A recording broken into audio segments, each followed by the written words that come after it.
Checking connection. Hey friends, we are here this morning. We've got our coffee and we are going to try and do this. We have never done a live all by ourselves or definitely on Instagram. So we are not even sure how your comments will show up, but thank you. Oh, my sister joined. So thank you for bearing with us, and we were trying to get this set up last night and it said there was a 24-hour wait. So instead of just not doing this, we decided we would try to think of another way to do it. My sweet husband doesn't even really, he has Instagram, but he wasn't even following OsoFarmer. I don't even fit in Instagram. Yeah, because we have to be up and down. So anyways, thank you for joining us so early. And we're hoping that this is a fun way for us to answer some of your questions on our community tab. We posted this a week ago, and so we don't know how long this is going to last. We're just going to get through these questions, and then if you have any, we see that you're joining. It says you're waving, so hi friends. If you have any more questions that you would like, just go ahead and while I'm talking and he's talking, we'll take turns reading and trying to figure out how this works. So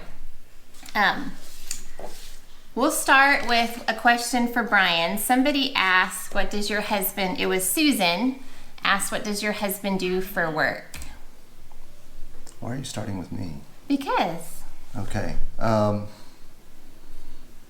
watch this, baby. Look up here. I'm sorry. We have the computer open too. I'm more technical, and this would be like portrait mode instead of up and down. Okay, answer the question. What do you do for work? So I am a programmer. I'm a software programmer. I've been doing this for, we just celebrated like 20 years with my current company, and I do work from home, and it's awesome. It's a great blessing to be able to work from home and help Brandy with the kids during the day. We've been through a ton with our family. And so being able to be home has just been a great blessing for us. So I'm in the golf industry. I'm a software programmer, 20 plus years. I mean, I don't know what else to say. To me, it just looks like he just types weird. I mean, it is code, just numbers and all day long. Yeah. So he gets annoyed at me when I go in there because he gets in what he calls a zone, and I want to just be with him or ask him a question. So it impresses me because I have no concept of anything that you do, really. It is impressive, yeah. Okay, so some of y'all asked how Zeke was doing, our son. So if you have been following along on Facebook or Instagram or our channel, you saw that back, it was the end of August. Our oldest son, Ezekiel, started to have mild back pain.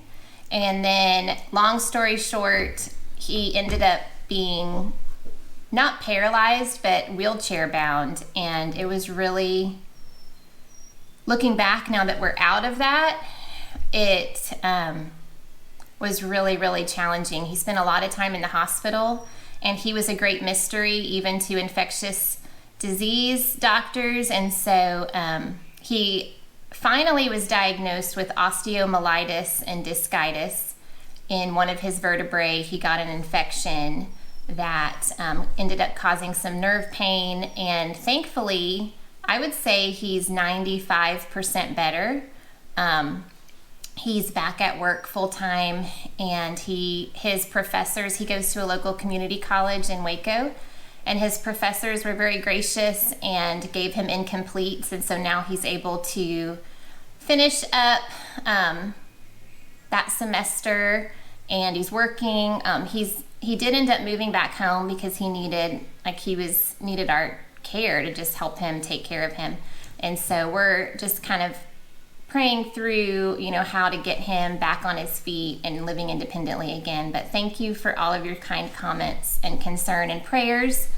It definitely is a miracle that he's playing football outside and able to do pretty much anything. Mm-hmm. So all we can do is just praise God that he got us through that. I think as a family, it definitely grew us closer together as we had to all kind of sacrifice for him and love him, and that we spent a lot of time on the couch with him, watching movies. And so since he had just left literally a few weeks before to go off to college, we weren't anticipating all this extra time with him. So we're trying to just have perspective and know that, for God had a purpose in this. So we're thankful to be on the other side of that. I know someone is saying that Evan is such a cutie. We know that Evan is the star of our family. We totally agree. He is so precious. We posted I think it was a reel. I don't even know what that is, but we posted last week. I was getting ready for a colonoscopy, and it was I was up all night doing all the stomach things. I'll spare you the details. And at 6 a.m, he ran and got his little microphone that we bought him for Christmas, and was screaming and singing to the voice at like 6 a.m. So he definitely adds a spice to our days. That's one way to put it. Okay, so Anne asked, what is behind adoption? Is that something that we always wanted to do? Do you want to start that? Sure. So how did we get into adoption? Do you think that's how she's asking? Well, first I would say if you're new, we have 10 children, ages 21, almost 22. We've got birthdays in February. Our oldest, Emma, will be 22, down to our Evan, who's our youngest, who is 7. And so 8 of our 10 children were adopted. 6 of those 8 through foster care, and then our 2 youngest, Ezra and Evan with special needs, were adopted privately, domestically. So I think she means like what led us to adoption, maybe like what was behind our desire to adopt. My goodness, we're so old, so it was such a long time ago. I think that, in the beginning, when we were young, and we did want a large family, at least more than 2 kids, and Brandy had difficult pregnancies, and so we spent a lot of time in the hospital. Our first daughter, Lainey, she passed, and she was stillborn at 26 weeks. Around there. And Emma and Evelyn were both very difficult pregnancies, so we had to make a hard decision to no longer have our own children. And it was a couple of years later that Brandy was washing dishes, listening to the radio, and there was an ad for a local agency. And so she wanted to give them a call. She gave them a call, talked to me about it. And at that time, Emma was 3 and Evie was 18 months, so they were still tiny. We had 2 tiny girls. And we did not set out to have 10 children. In our entire plan, in our entire journey, adoption journey, I think God showed us many different ignorances in our own heart. Many different needs in our community and in this world. And so I think, long story short, we started out as adoptive only parents. We became foster parents, and then eventually saw a need for special needs children. And my best friend Jen Johnson, she's from Houston. That's where we moved from a couple years ago. She also has a large family. We met at our original training, and she had just a few biological kiddos, and she went to the Ukraine and adopted 3 special needs children. And just our experience of praying through that with her, and then meeting her and meeting the kids, and especially Gloria, she brought home a little girl with Down syndrome, and God just wrecked our hearts for that. And so we had 8 children at the time. And so if I am being honest with you, even though our hearts longed for that, we were very, very, very scared. Like, we did not just be like, oh, that's so nice and cute and sounds fun, let's go do it. Like, we literally prayed for 18 months. We brought people into our home that were parenting kids with special needs and asked really hard questions. And then God was really faithful when we just asked, you know, God, show us. Like, we think this is what you're saying, but we're really scared. Show us what your will is and help us to be brave enough to say yes. And so a really sweet God story is, I was really concerned about what parenting a child with Down syndrome looked like when they were an adult. Like, I'm just being real here. I was really, really, really, I just couldn't wrap my brain around what that looked like. And I was in Steinmart, I think, and I was buying a gift, and I was buying a blanket. And this woman, there's a long line, it was at Christmas time, and this woman turned around and touched my blanket and said, which I thought was kind of weird at first, because I'm not like really outgoing. And she's like, that's such a beautiful color. I just redid my daughter's room. My daughter is 30. She has Down syndrome. And she just out of nowhere started explaining to me about what it was like with her daughter, the life that her daughter had, the activities she was participating in, her relationships. And I just like literally barely made it to my car and just wept, because God specifically answered my question in a very beautiful way. So then it became a point where we just were like, okay, Lord, we know you're asking this of us.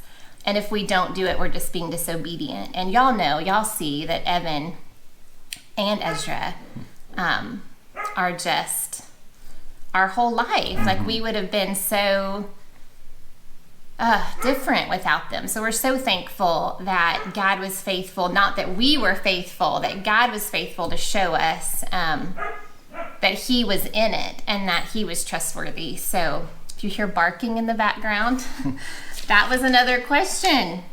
Why the new puppy? And that also kind of ties into what we were just talking about. So we did get a new puppy when? Right before November. Christmas? Yeah, November. Yeah, right before Christmas. His name is Coleman. He is a standard poodle male. He's that reddish brown color. He's so, so, so beautiful. And the reason we got Coleman, we're going to try not to cry here. Our Ezra, who had special needs that passed away. Why am I getting like, we've had, grief is weird like this. We have a lot of times where we're not okay, but able to just function. But the last few weeks, we've been really teary-eyed.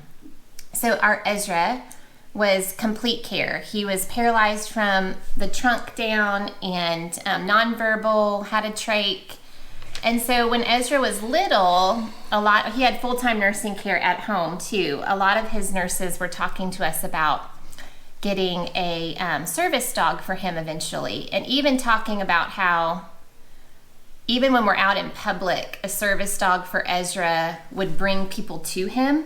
And so it would just open up doors of just community and friendships for him, because a lot of times when people are severely disabled, people, even if they want to say something or want to say hello, they just don't even know how to. And so a dog kind of bridges that gap for him, where people would be more prone to come and talk to him and interact with him, and also would be just a sweet companion and help to him and his nurses. So we had always talked about that, and we'd always talked about when Ezra was 10, we would get a standard poodle, and there's applications, and like it's a very huge expense. And so we had set 10 because he'd be old enough to hopefully cognitively have some understanding of that, and then we would have the finances to buy the dog and then put it in a training program. So our Ezra passed away April of 21 and at 8.5. And so his 10-year birthday was this past December, and so we were talking about what do we want to do to honor Ezra, what do we want to do to celebrate his birthday. And we decided to go ahead and get this standard poodle. And he has been really sweet. It was a really sweet way for us to just kind of feel Ezra's presence with us, just as we, got him and you thought this would what life would have been like with him. So that's Coleman barking.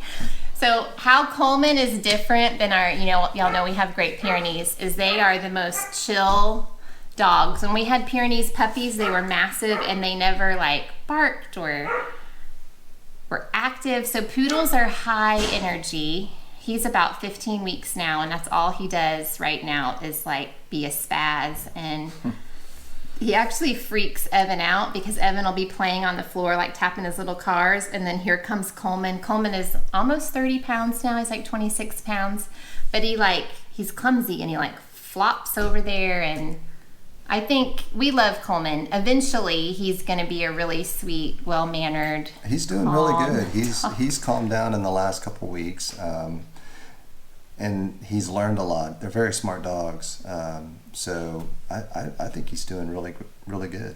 Yeah. So Patty is saying she loves our grocery hauls. Thank you, Patty. So when you do foster, the state does give you a monthly stipend for the care of that child. So all of our kids are adopted and have been adopted since they were little. And so sometimes based on the needs of the child, that stipend continues until they're 18 based on disability or if they were a part of a sibling group or a harder to place.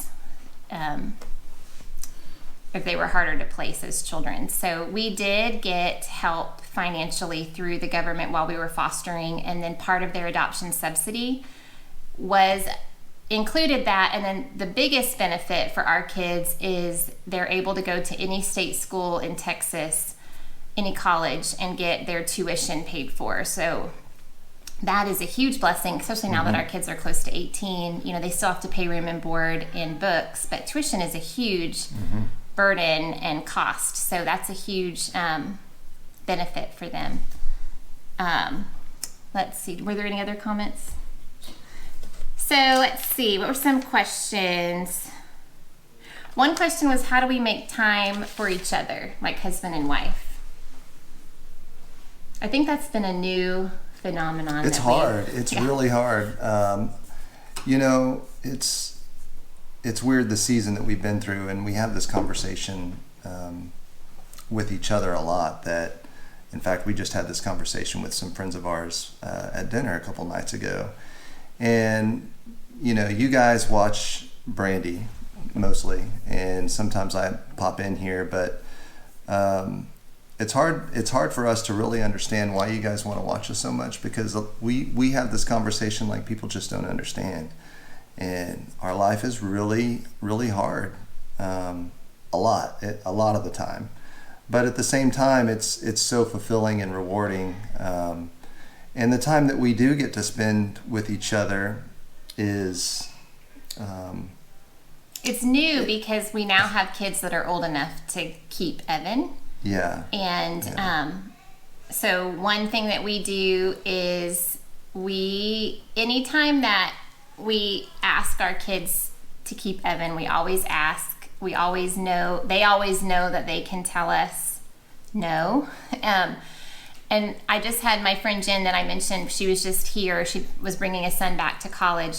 And she called me after on the ride home and said, the relationship that your kids have with Evan is really remarkable. And she parents a child with Down syndrome and has older kids. So I think our kids generally want to be with Evan. If we're leaving where it's for free time or for a date, we always pay our children to babysit Evan. If it's a family thing where we're going to doctor's appointments or something, then we all kind of work together. He works from home and kind of everybody keeps an eye on Evan. But if we're saying, hey, we want to go on a date, we kind of rotate through the kids and ask them, do you want to do this, or do you want to ask somebody else, or us to ask another kid? And usually, I don't think they've ever told us that they didn't want to. And usually my girls, Lizzie and Esme, are usually yes, because Evan is a lot of fun. Like they usually just turn on music, and he goes to bed he's asleep by 8. So if we go to dinner at 6, it's really a short amount of time. So I think to answer your question, it's just to find ways and fight for that time. Like when we couldn't do that, because we had Ezra, maybe we didn't have a nurse, and we couldn't leave Ezra with anybody, even a friend, because of his complex needs. We would tell the kids, okay, y'all, we're gonna rent you a movie, here's some pizza, and they'd be in the living room, and we would go into our room and rent a movie. Or maybe Brian would go. There were so many times where you would go get takeout just for the two of us, and we would have like a date in the house. So we're loving this season of life of having all teens. And like my girls want spending money. Like we buy them clothes like at the beginning of a school year. They get to pick out new things. But my Esme just wanted this really expensive pair of tennis shoes that would have been something that we wouldn't have just bought for her randomly in January. And so she's like loves babysitting because it's easy. He's pretty easy. And then she gets that spending money. So if you don't have those options, like usually your local church sometimes does a parents' night out or something like that. I think if you just need to make it a priority, because it is really, really important. And if you're in a season of life where you can't physically go somewhere, just try to be creative in finding that time and explaining to your kids. I don't want to speak for my kids, but we still act like we're dating, like he's my boyfriend. And we're very affectionate and physical with each other. And I hope that our kids see that like we've made our relationship a priority. And they want that for us too. Like, you know, they want us to be together and have that time together. So I think if you show them that it's important and explain to them why, they're more on board to help you. Okay. We're plowing through these. Have there been any more? Okay. What were your majors in college? So I think two of my sisters are on here right now. So this is kind of an embarrassing part of my testimony, and I'll keep it really short. I am the youngest of 4 girls, and my sisters were all even married when I was still in high school. And so I was kind of like an only child. And we were living in Virginia at the time. My sisters were here in Texas. And I went to Virginia Tech as a pre-med major. I wanted to be a dermatologist and hated it. Like God made it really clear that this is not his plan for me. And I had no idea what I wanted to do, like no idea. I just knew that I didn't want to be in Virginia anymore. I wanted to be close to my sisters. My sister Tanya had just had a baby, Ethan, who's now 26. And I just wanted to be near her and my other sisters. And so she told me to tell Daddy that I had a passion for fashion and that I wanted to come to the Art Institute of Dallas, because that literally was very close to her apartment at the time. And so my sweet dad, who's no longer living, bless his heart, really graciously took in this discussion, and I left Virginia Tech. I only went to that first semester and went to the Art Institute of Dallas, and literally met Brian within a matter of weeks. It wasn't that soon, but it was very close. Yeah. So it was just God's plan. So long story short, I have a degree in fashion marketing that I have never really used. I managed an express store in Houston for maybe 6 months, and then I just got married and wanted to have babies and be a full-time wife and mom. And so, you know, I think while that was an easy major, like I got to study in Paris and it was fun. I met some really sweet friends. I met Brian, and so it's nothing that I'll ever use. I'm definitely not fashion forward. I was watching Becky at Acre Homestead, and she made a comment that you're old and kind of dorky when you buy your clothes where you get your groceries. And this shirt is from Sam's Club. So, I mean, it's just a t-shirt, but so I'm definitely not like living a fashion forward life. Like you're not going to follow OsoFarm because I'm, hip with the fashion. But that's that is what I majored in. So I went to the same school, and my major was computer animation. So at the time, really I went to the Art Institute because I was in high school, I just didn't prepare for my future. I didn't apply to any colleges, and I didn't really. He was from a pretty small town back then. I used to tease him about that. Now it's not so small. That doesn't have anything to do with it. I mean, sometimes she says that, where I grew up is like. No, I don't say that. Podunk or something, but anyway, it was just kind of the last, let's just go there. I saw an ad on TV and I told my mom about it, and at the time I think computer animation was really new. Like Toy Story 1 had just come out, or it was exciting, or was just coming out, and so that was kind of what I wanted to do. Got an internship while I was in school with a web design company, and that just kind of launched me into programming. And so, like I said earlier, I've been programming for a long time, and with my current company over 20 years. I don't do anything in design. I don't do any animation. I mean, the degree was the Art Institute. Yeah, the Art Institute was where I met Brandy, and that's what it's famous for. So. And just speaking quickly on college, we're a homeschool family, and we have 2 girls one daughter graduated high school with her associate's degree, and then graduated from Baylor, my Emma, with a degree in history. And then my Evelyn, she is a university scholar at Baylor. But we tell our kids that, because for us, that college is not the only route to be successful. And so I think because we're homeschoolers, we're able to kind of think outside of the box. And as long as they are living for the Lord and pursuing righteousness, and then also having dreams and goals and moving towards something, then we fully support that decision, because we have been blessed, and we both only have an associate's degree, so we don't think that college is the end all. We do know that it is helpful, and so we want to set all of our homeschooled kids up to where that college absolutely is an option for them. But if they choose to go a different route, then we fully support that too. I've got a son, Isaiah, that is a senior, and he, it's so hard. We have a son.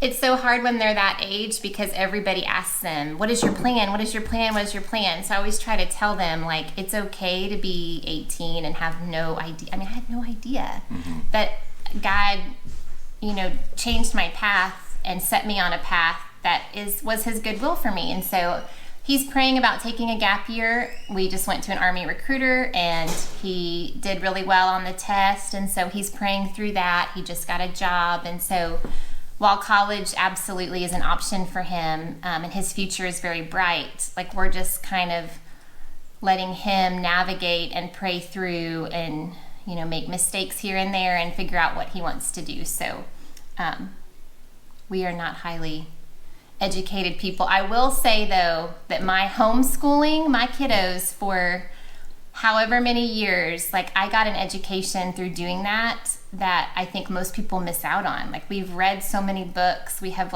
deeply studied history. So that has been a huge blessing to my heart.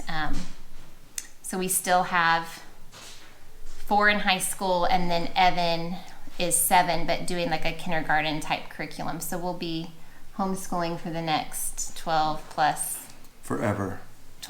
years. And then I have a feeling that hopefully some of my grandkids might choose to homeschool, and then they call me Ninny. Ninny can continue down this path and do some courses. Okay, we're almost done.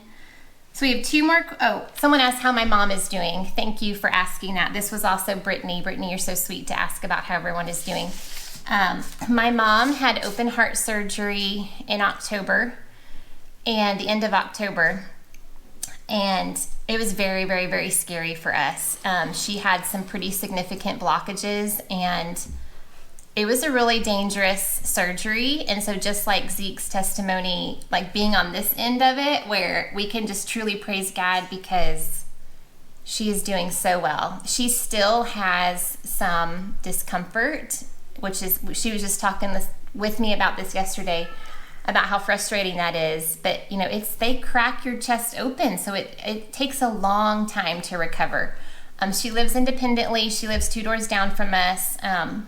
She's doing really well. I think her heart physically feels so much better now that those blockages are gone, and so she has more energy. She's just still pushing through just the back soreness, and then you're down for so long in recovery that it just takes you that much longer to just rebuild up your strength. But she's healthy and doing good, and we're so thankful because it really changed her life. And I know that as the months pass, she's going to have so much more energy than she did when she was really feeling sick. So thank you for asking. That's so sweet. I know it's going to mean a lot to her to know that y'all were caring about how she was doing.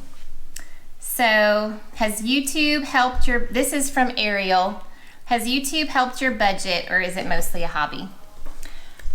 So, when all our kids were little, YouTube, I don't even know if YouTube, I'm sure it was a thing, but something I never knew anything about. People always told us, like, y'all should do a reality show, because when you have that many little kids, it's wild. I mean, we had all of the medical issues. I mean, we were just like, doggy paddling, trying to stay above water.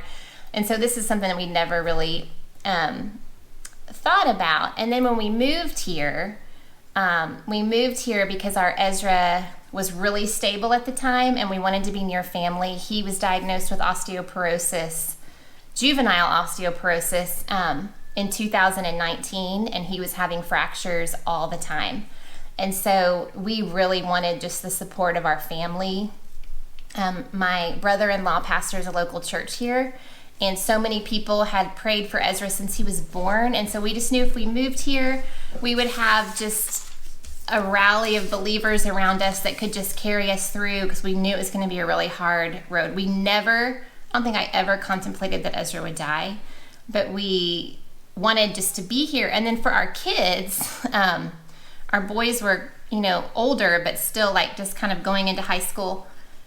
I really struggled with just the tie to like TV and video games, and I really had a dream for my boys to be more active, and really felt like if we moved to the country, that would kind of force that. And so we made that path here. So how that ties into YouTube is we really felt like, because we were full-time caregivers to Ezra. And when COVID hit, there was a nursing shortage, and so we truly were doing all of the physical care for him. We did have nursing care here, but it was very sporadic. And now, like, looking back, in hindsight, like, I cherish that, because those were our last few moments with Ezra, like few months with Ezra. So I know that even though it was so hard going through it, I know that God gave us that gift. So we had our dream for our YouTube channel would be for us to document being full-time caregivers, and in a beautiful way, like speaking the truth about how hard it is, but also shedding light to the sweetness of Ezra. So when he died, our YouTube channel, we just kind of didn't know what to do. Sorry. So then we found out that y'all like grocery hauls, which was a weird phenomenon to us, but that's where all our traffic was coming from. And so we really just had to stop and, hold our plans loosely and understand that we didn't do this with YouTube. Like he said, nobody cares to see what we're doing, but God obviously blessed it, because when we hit 1,000 subscribers, we were like, what is this? And so, I'm just being honest. Like, we didn't ever set out and say, we want to be YouTube stars, we want to do all this stuff. We've just kind of followed God along. And then as we realized what content was drawing traffic, we kind of geared towards that, but then also hesitantly so, because we do want to share our life with you. We do want to share groceries with you. We do want, to show what we're cooking.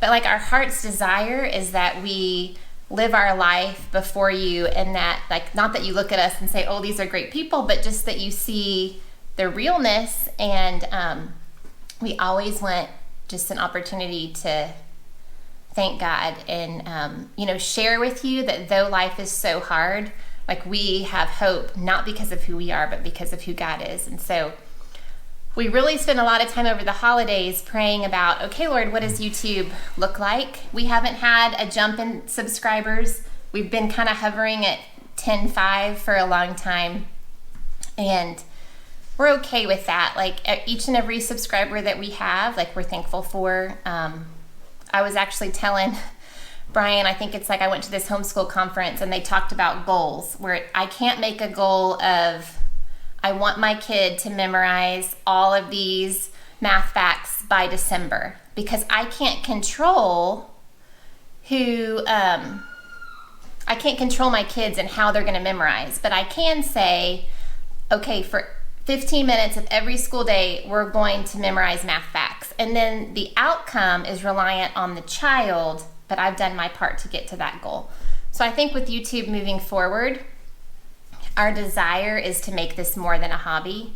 It would be a blessing to our family for Brian to retire before he's 70. And so right now, this is not really an income for us. It is a true hobby. I would like to make it more of a part-time job for me, just so that financially we have a little bit more freedom, raising a large family and getting these kids through college and weddings and everything we have coming in the future. Like that would be a huge blessing. But our goal is not, to make it big here on YouTube. I will say and share with y'all that we do plan, March is my goal, that we have set work days, set days that we're filming, and that I will have a release date of, this is hypothetical, like on Tuesday, Thursday, Saturday, our videos are gonna, release. And so I don't understand the algorithm with YouTube at all, but I know that when we're not posting consistently, our stuff is not shared with y'all. So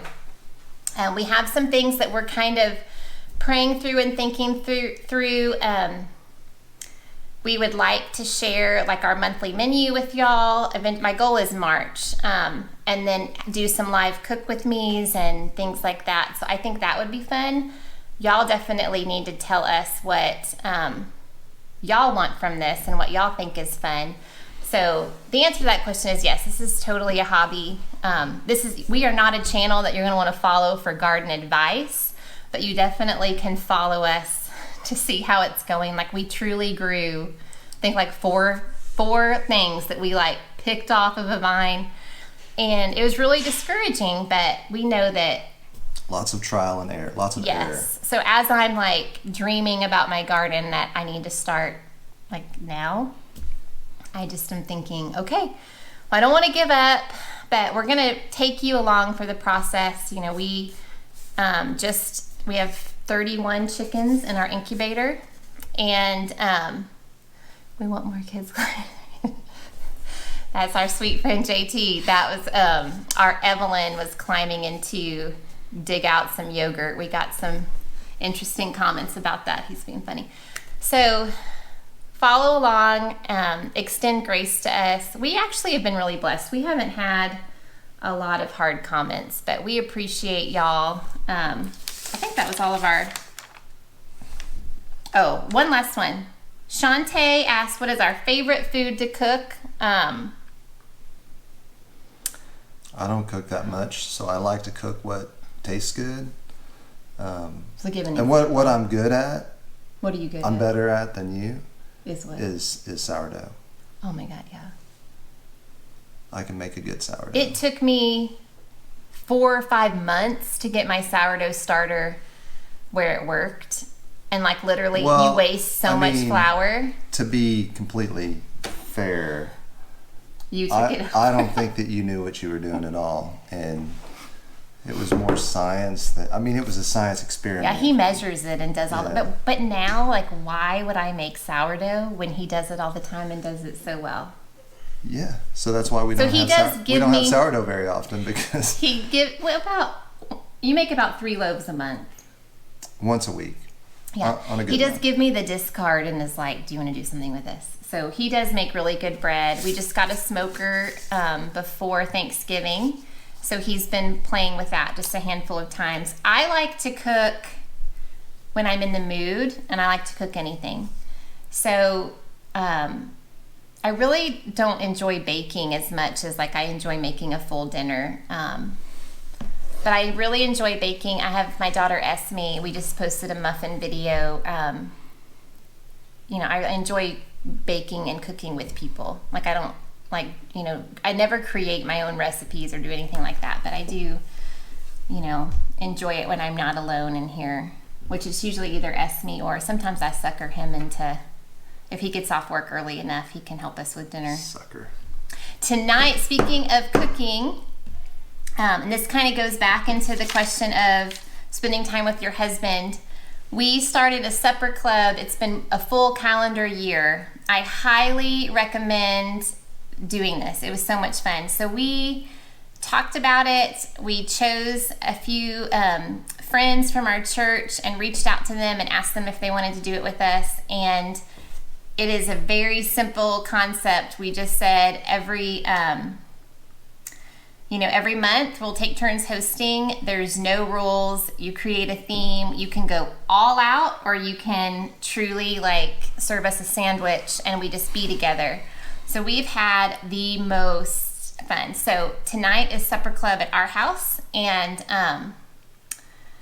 we are doing an under the sea theme. And because my sweet mom is involved in just ideas, it's kind of over the top. So I'll try to film some of that. So tonight we're having seafood pasta and crab dip, and we're going to play a game called Fishbowl that our teenagers are going to make for us. So it's just a sweet time to force yourself in a busy schedule to be with people that you love. And we've added a couple this for 2023 that we're really excited. We're hoping that they are gonna put up with our shenanigans, because we dress up crazy and have a lot of fun. So I really enjoy cooking for supper club. Are we dressing up tonight? Well, I don't know. Y'all have a suggestion if you're doing under the. I told them you can wear your bikini if you want to. I don't know, an under the sea theme. That's like a prom theme. I'm not dressing up because I just probably won't have time to unless y'all give me a creative idea. Good excuse. So my sweet friend Samdria, hi Sam, she is my friend from Houston, says, is the goal for the chicks eggs, chicken, or both? Both. Y'all know how expensive eggs are. And we now outside only have 8 chickens, including... Actually, we have the rooster now. We have 8 chickens, including Pedro the rooster that chased me around the backyard, a little stinker. And then we were gifted this really weird looking rooster that has crazy hair, and he's separate. So we really don't have a flock to speak of. We just have, 9 birds total. We had a great experience with our turkeys. So we have 10 turkeys coming in March, and they have to be butchered. They're meat birds, so they have to be butchered within a year. And so we have one family that has requested a farm fresh turkey from our farm, loosely saying. And so we'll have 8 more. We're going to use 2, so that's 7. If y'all watched our last grocery haul, we do not do basic math well. That is 7 turkeys that we have left. We didn't go to university, so. And then the chickens, we definitely want meat birds. My sister Tanya, Mrs. Tanya Woods, I'm giving her a lot of our incubated birds. Hopefully they'll hatch. So it's for eggs and meat. We're going to rotate through them. He's going to build a chickshaw. So there's this YouTuber, his name is Justin Rhodes, and he has 1 million subscribers, and he has all of these videos on, I think it's called permaculture. Well, we're recording this. We'll link it in our YouTube channel. And so he's got, he's really big on, growing your own food. And so I've learned a lot just watching his videos, and he's got some mobile chicken coops that I'm going to build probably 2 or 3 of them, small little coops, because we have this coop in our backyard, and it's beautiful. It's like the Ritz-Carlton. Yeah, Taj Mahal, Ritz-Carlton of chicken coops. And so it really is too much. We kind of went over the top. But once we get these other coops, we'll be able to, kind of separate our birds and have different kinds of birds, including meat chickens and egg chickens. And my niece Alana and I are dreaming about peacocks and emus. So she's always sending me little Craigslist emus. I see some videos where they're not as big as an ostrich, but they can be intimidating. Some videos where they're like really sweet and want to eat out of your hand, and then some videos where they're like chasing you. So we need to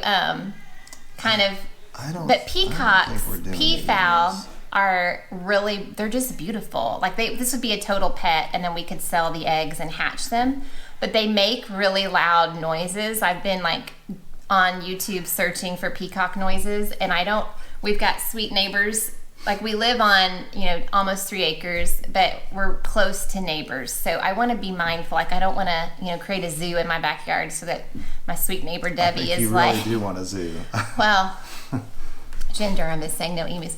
So my sister Jen, when we had Bowser, our goat, like my favorite pastime was watching Bowser chase her, and she would circle my columns outside, and it was quite fun. Okay, friends, well, thank you for joining us. We have talked about doing a YouTube live once a month, right? Like on a certain... Third Saturday. So that would be the plan. Moving forward. Every third Saturday of the month. And it won't always be Q&A. Like we'll do this periodically. We know we get a lot of new followers that just don't know anything about us, but maybe next month it'll be the garden starting or whatever. So this is something that we're going to try to do to just build relationship with y'all, so that not only can y'all get to know us better, but that we can get to know you. So if you are headed here from YouTube, it would help us if you follow us on Instagram. Instagram is an easier way, I think, where I could daily upload things, so that would be great. And then if you watch our videos on YouTube and have not yet subscribed, we would really be blessed if you would go ahead and hit that subscribe button and like our videos. And we just appreciate y'all. This has been a fun morning. It's been fun. It's hard for us to read the comments and talk at the same time, but thank you for spending your Saturday morning with us. I don't have anything else to say. All right. We'll see you in the next one. Okay. Bye, friends. Y'all have a good weekend.